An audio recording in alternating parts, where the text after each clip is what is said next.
Mic check. Check. 1, 2, 3. Mic check.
Celeste Prescott, Public Information Officer with Southwest Incident Management Team 1. Thank you for joining us for the Calf Canyon and Hermits Peak fire update for May 23rd. We're going to open it up with an operations overview of the west zone of the fire with Southwest Incident Management Team 1 Operations Section Chief Jason Coyle. Hey, good evening. So we're going to do a little explore exploit today. So I'll first tell you how we're exploring to see where else we need to do work, and then I'll tell you how we're exploiting the good conditions we have right now to be able to help get around this fire. So the exploration part was we have an aircraft that flies infrared that you've seen the videos of, and we had them looking at all of this stuff. As a matter of fact, they went all the way down to South Zone, which I'm sure they're going to talk about, and identify any of the areas of heat along this fire's perimeter. This is the area that'd be to the so pretty much straight south of Tres Ritos, where it goes down to the east side of the Jicarita Peak, and down across the trail that goes to Serpent Lake. And so there's areas of heat that were located in here. And so to exploit this opportunity that we have to have this good weather, we actually had some repellers rappelling, and they're cut out a helispot that's shown up here. It's 462.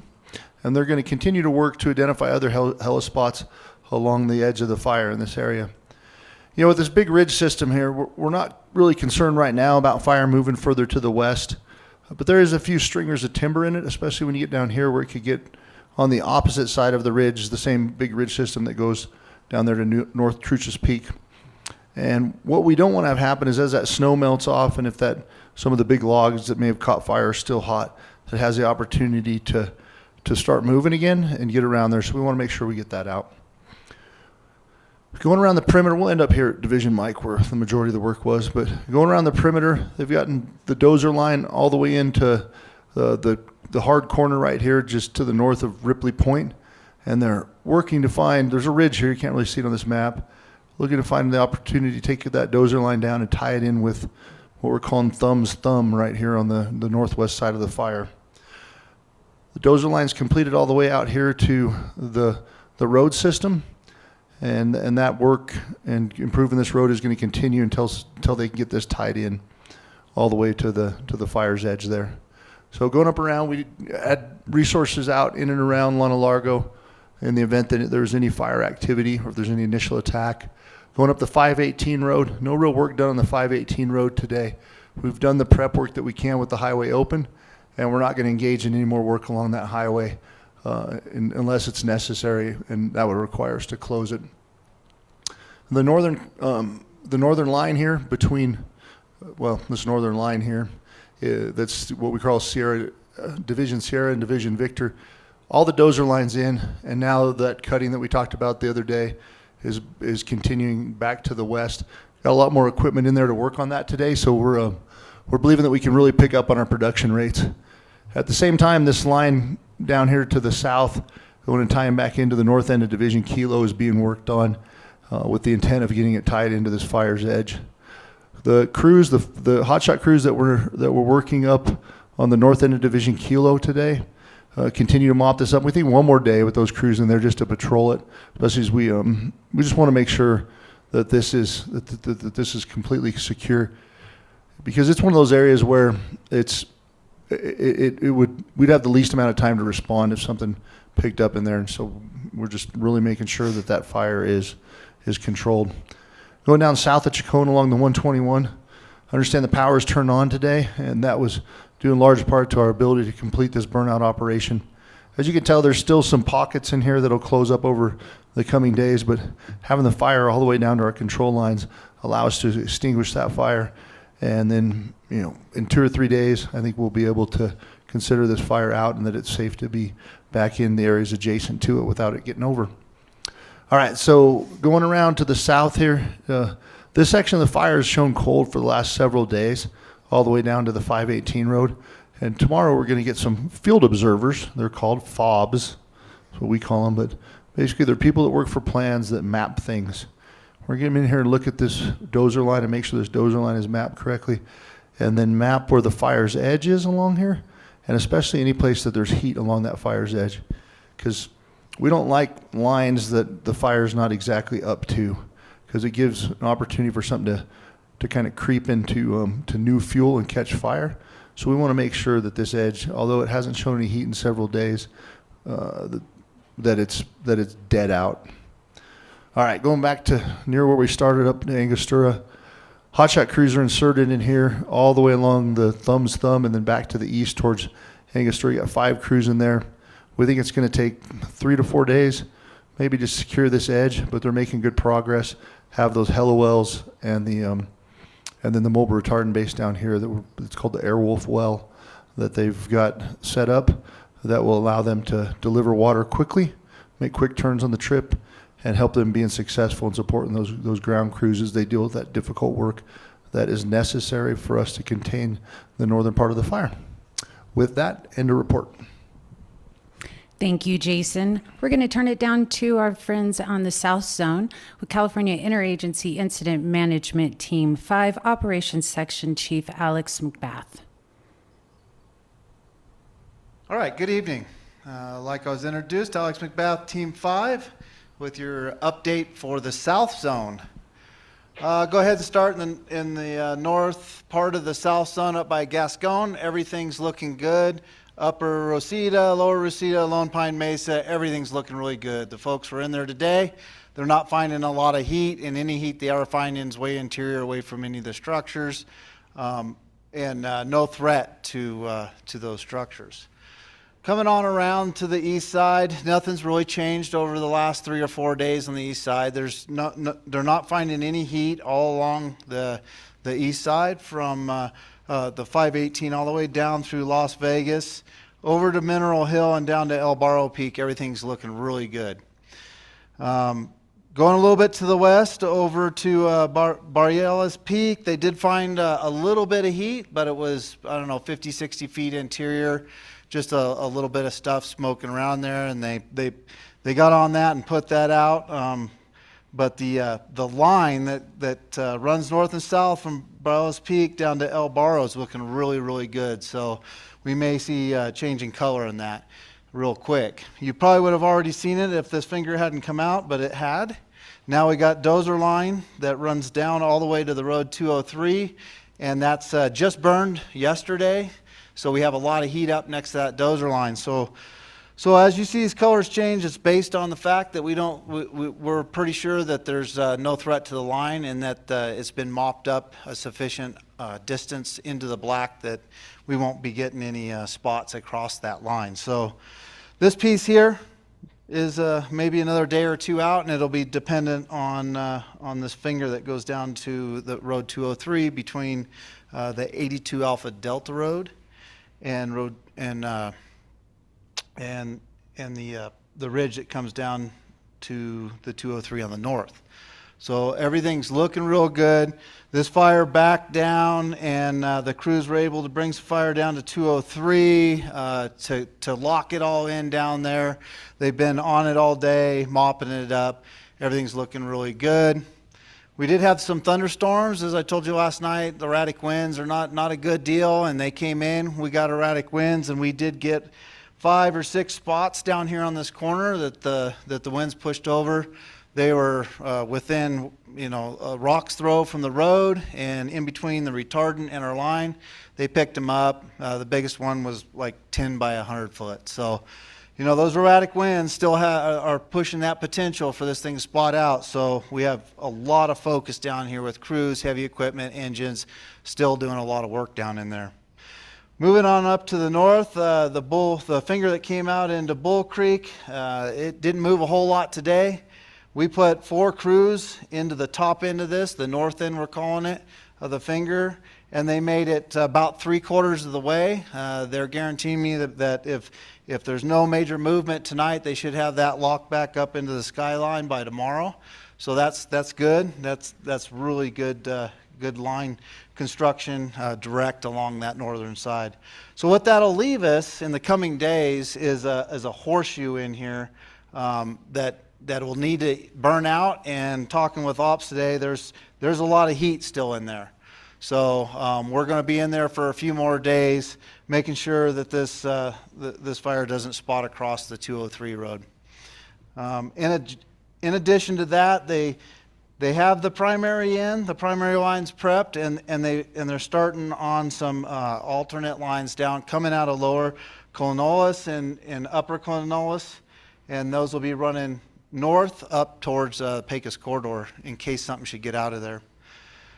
We'll go ahead and move up further to the north. Everything Bull Creek, at the head of Bull Creek, Elk Mountain, is still within the lines. It's looking good. There is more heat all along that line this afternoon when we had some folks walk out there, but none of it is a threat or came over the line. So the little bit drier temperatures today, we're seeing stuff wake up. We're seeing more smoke. So as expected, and as soon as we get this anchored down here in, we'll start moving the crews up there to do mop up.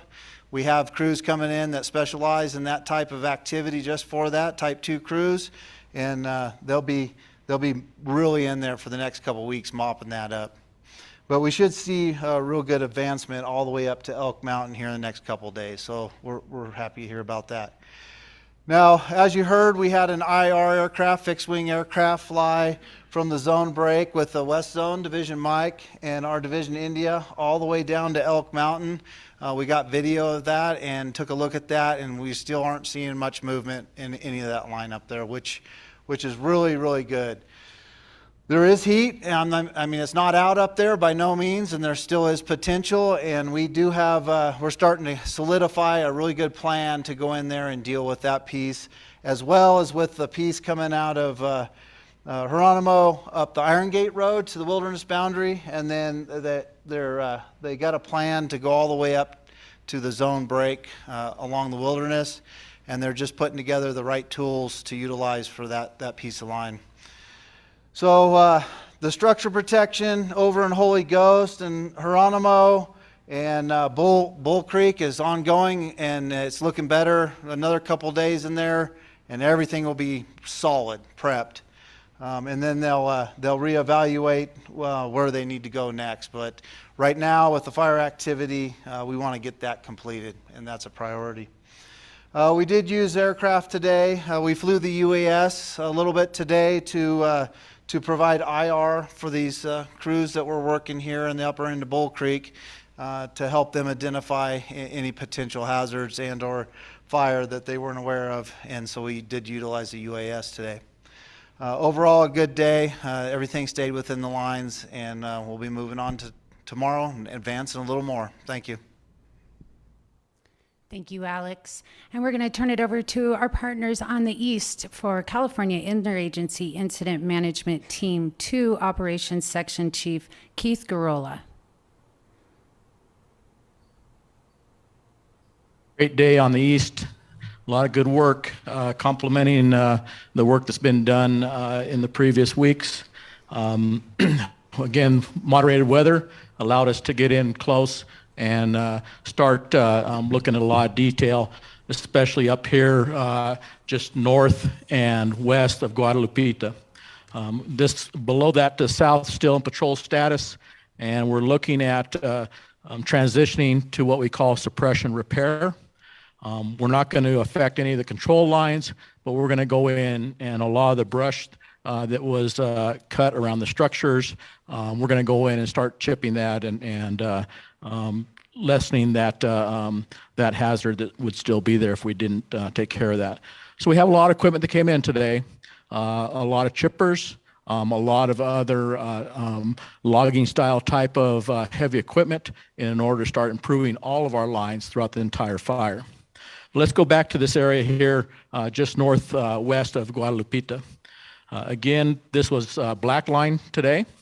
We feel real confident that this will hold even with the wind event. We feel confident that the communities around or outside Sierra Bonita, Black Lake, and Hidden Lake, all the areas in this area are protected very, very well.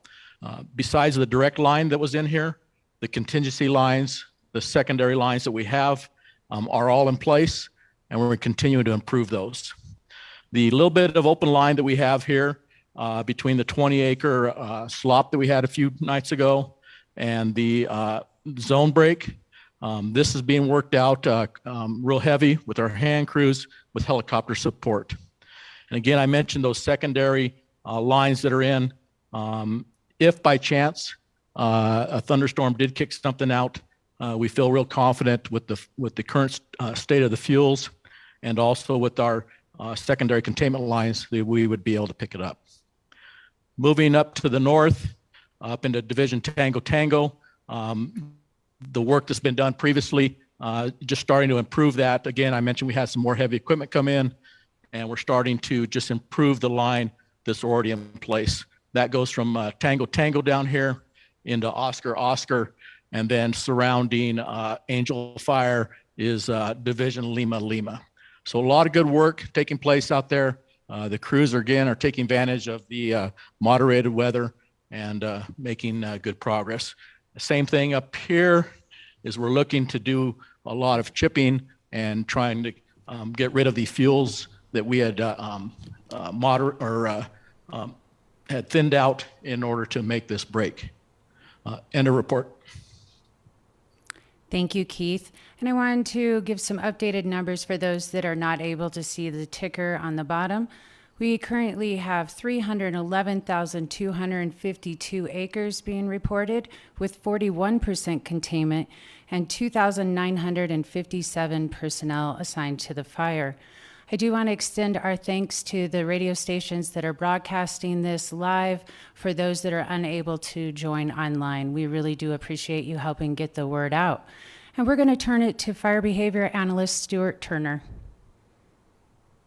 Thank you. Good evening. Stuart Turner. I'm the fire behavior analyst for Southwest Team Number 1. What I do is I predict what the fire is going to do. And as we've talked about the last couple of days, the weather has really been driving the fire behavior around the fire in the last couple of days. So I want to start there and talk about that and what it's doing to the fire behavior, because it is so important. So let's start with the weather matrix. As you can see here for tomorrow, Tuesday, May 24th, we have a chance of thunderstorms. And those always bring those gusty outflow winds that you heard about. That's always going to be a concern for us and the firefighters. But more importantly, we're cooling off nicely. The humidity's coming up. We're looking at a 36% through the day and all the way up to 78% overnight, which really moistens up those fine dead fuels, those pine needles, those small sticks, the blades of grass out there. Those all drive the fire. That's what drives these big forest fires, are the small, fine dead fuels. And with this type of humidity, that moistens those up and really limits the amount of fire behavior. So we're going to see low to active fire behavior tomorrow. Not a whole lot of growth because of that. And that's going to be a good thing for the crews and everybody involved out there, that they can get in there and get some good work done. We do still have a little bit of wind that we have to pay attention to, 14 gusting to 26. So that's coming up just ever so slightly. And then more importantly is this wind direction.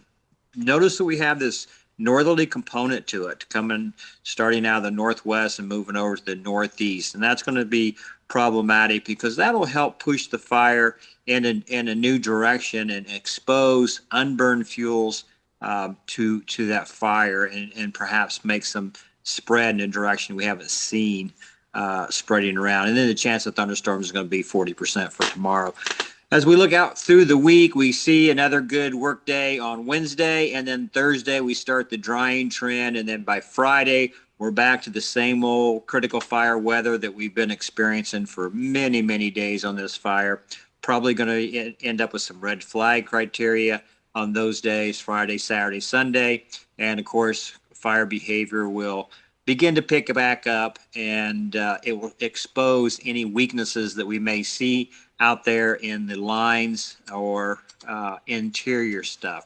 So let's take a look at the map. Let's start at the very north east corner around Guadalupe. You heard from ops, a lot of black on there now.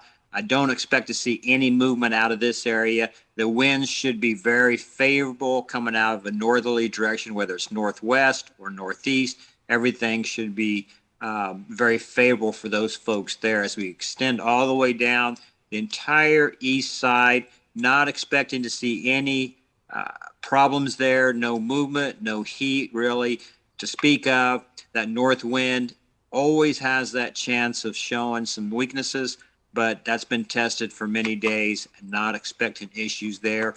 As we get down to the south end, that Mineral Hill area, and that's going to be that whole south line will have that north wind. So that's when that ultimate test takes place. However, with the humidities elevated like they are, spotting is not going to be efficient. It's not going to be a big problem tomorrow.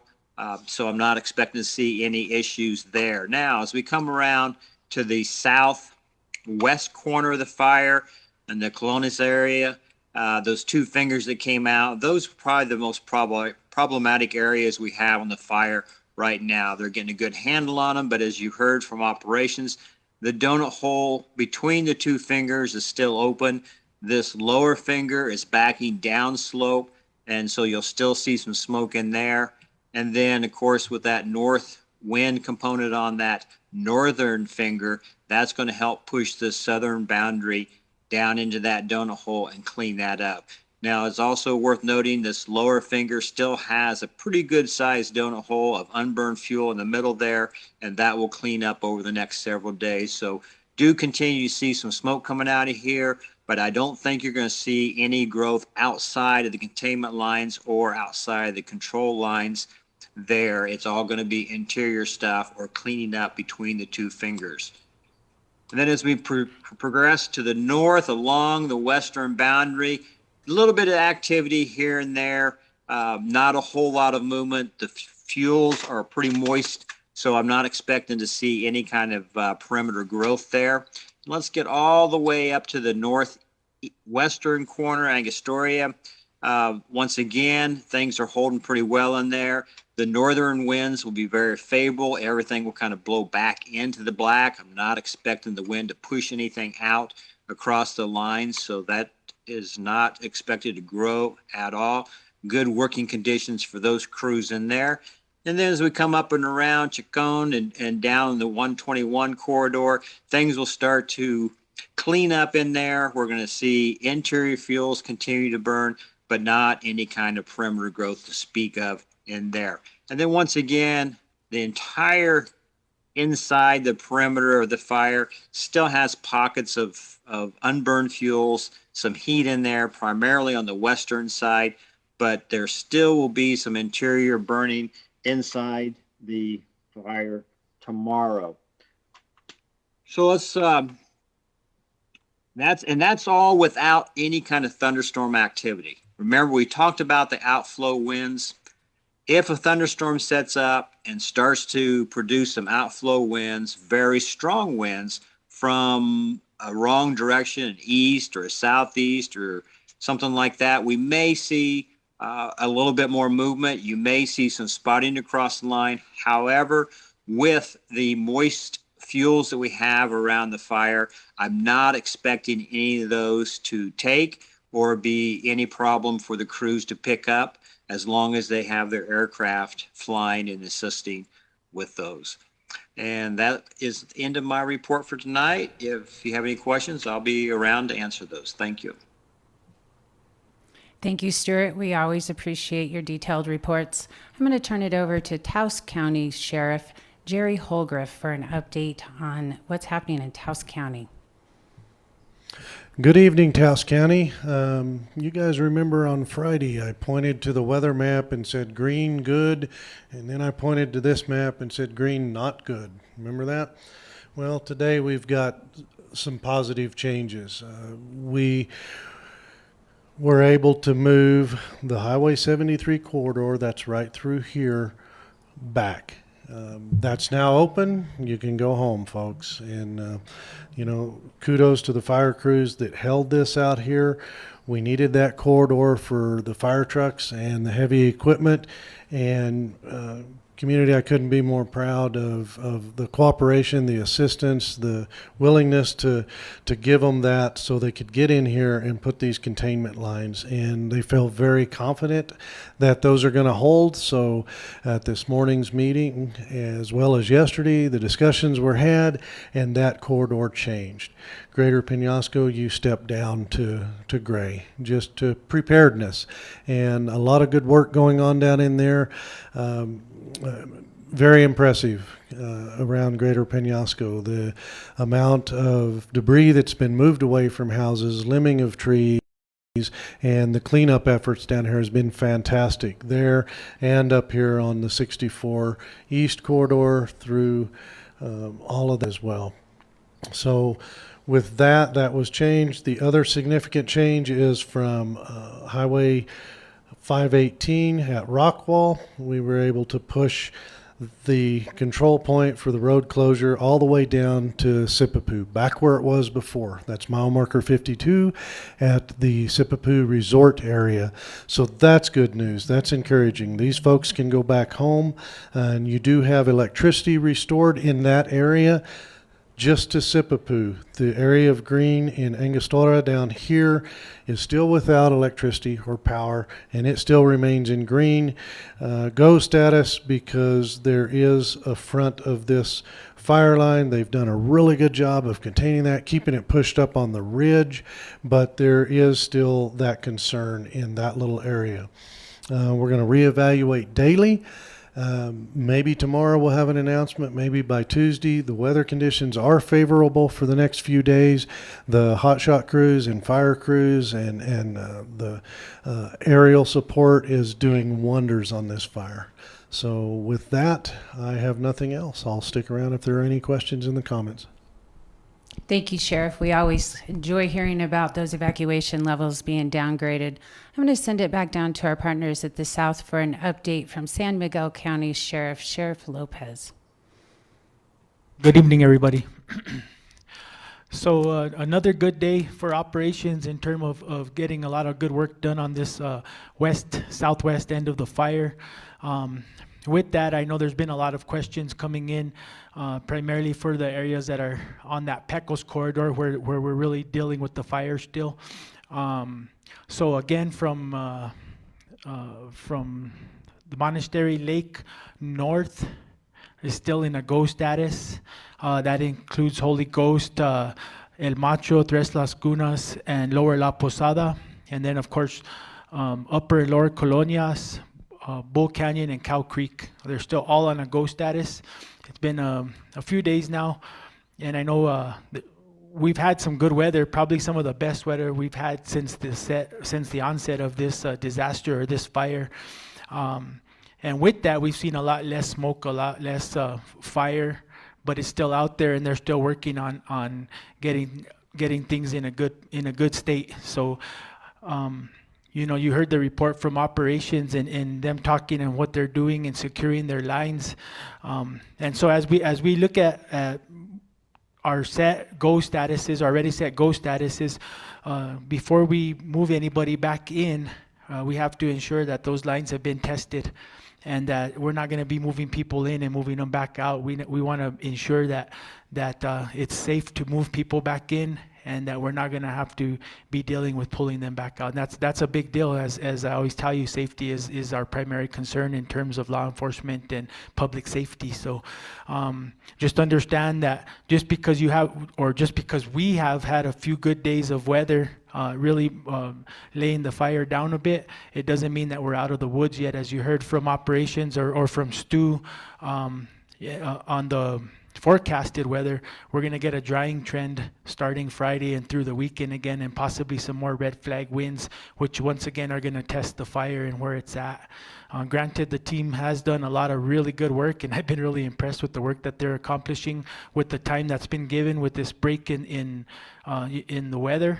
And hopefully it gives them enough time to really secure the fire to where it doesn't move, or at least we can get out of get some of our more communities in a better place than what they are right now. But that's the goal. But again, we have to make sure that it's in a state to where we're safe to put people back in. Sometimes that takes a little bit of time, as you've heard in some of my prior reports to the community. We've had some people that have been out for extended periods of time, and I appreciate the patience and the resiliency that everybody has shown. And so in talking about that, I've also gotten a lot of questions in terms of the village of Pecos and East Pecos and those areas that are on a set status. Of course, we're still, as you heard from operations, they're working on that south end and working on securing that corner there. And until we see that accomplished and those lines tested once again, that's going to remain to stay where it's at. We do have those conversations on a daily basis, and we will continue to do so. And once operations feels like it's in a good place, we'll definitely start looking at making some changes there. But until then, we're going to go ahead and stay where we're at right now. So that's the update on what we're dealing with the fire. And I wanted to talk a little bit more in terms of planning and preparation that we're doing on the on the east side of the fire where we've repopulated, and now we're kind of getting things on the move. As I've been reporting, we do have FEMA on the ground. They've been doing damage assessments, and looking at helping people to get access to resources.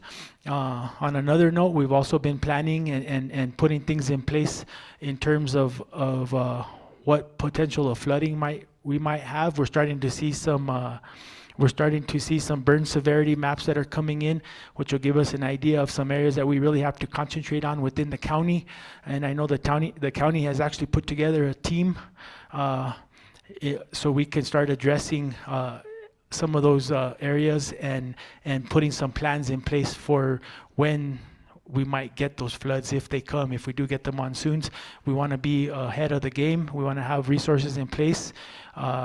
We want to have everything that we need so we can deal with that as it comes, and probably get ahead of it as well. So I want to give you that update. Also, there's a website that I wanted to give out today, so people. I've been getting a lot of questions about individuals who have had their properties burned, and they want to know what to do or what they can, or what resources are available. And so as we've been working with our state and federal partners and getting more answers for everybody, and there's this website, afterwildfirenm.org, and it's a booklet that was put together by State Forestry and USFS, and it does give quite a bit of answers in terms of what you can be doing to your property after a fire passes, and it also gives a bunch of resources as well. So that's afterwildfirenm.org.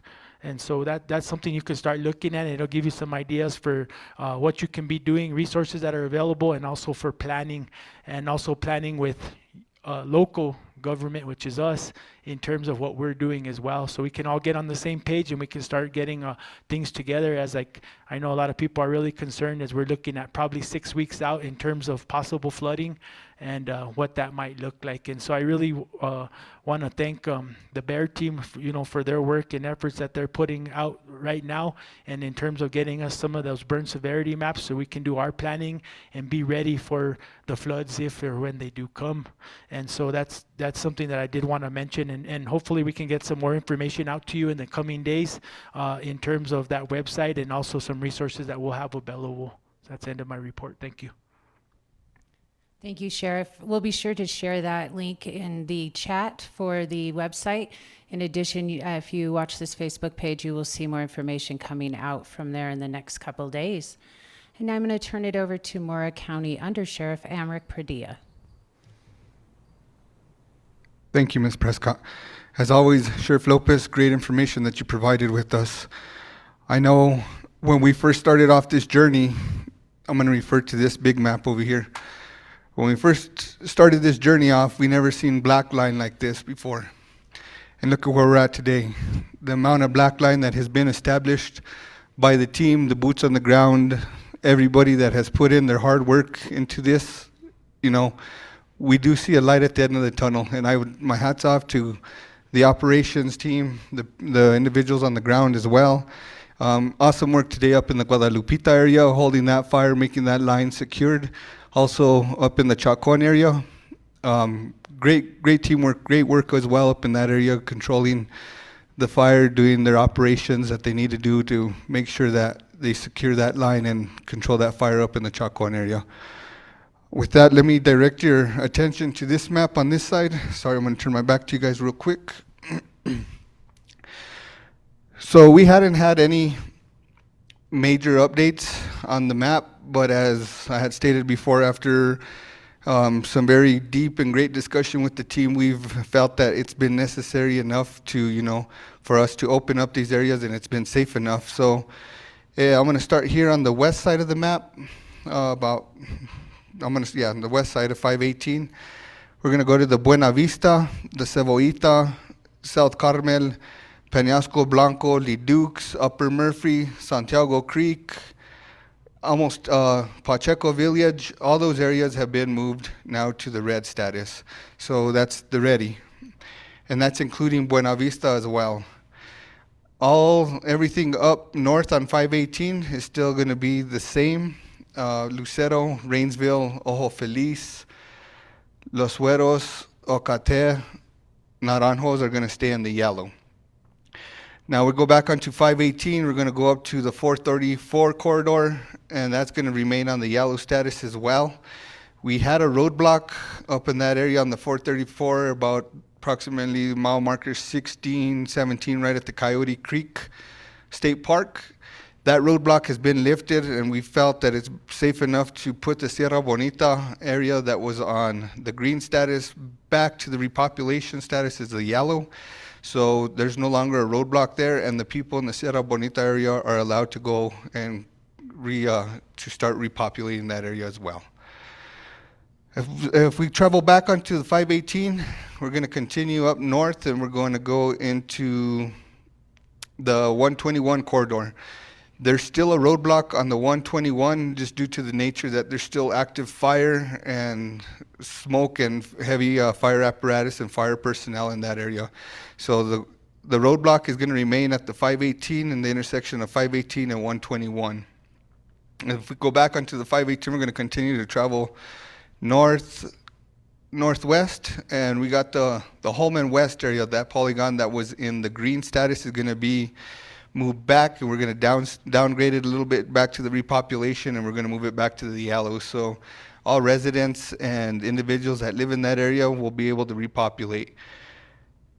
At that being said, be cognizant still, even that you guys are repopulated in these areas, of the hazards still.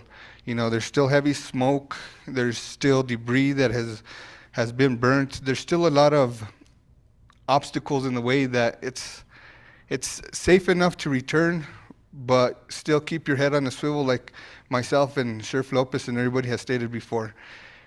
Keep your eye open. If you see something that's not right or something that's not there, that shouldn't be there, give us a call, give somebody a call, and we'll address it immediately.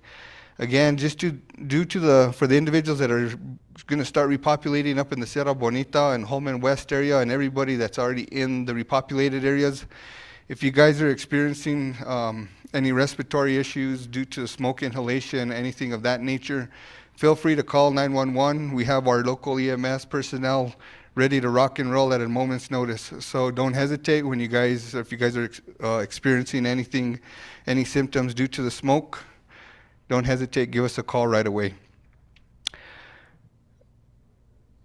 I've been getting some calls about the 518 to the Taos area as well. Like Sheriff Jerry stated, from the Taos area, there's still a roadblock on the 518 at the Sipapu area. So any individuals that need to get to the Taos area or coming from the Taos area, you guys will be able to utilize the 120 corridor that goes up through the canyon into the Taos area if you guys need to get into the Taos area. Or vice versa, if you guys are coming from the Taos area and you guys need to come into the Mora area, you guys could utilize the 120 and drop down to the 434, or you guys could drop down to the 442, whatever you guys need to gain access back into the Mora area. Hopefully, with that being said, I covered any questions, comments, or concerns that you guys might have had.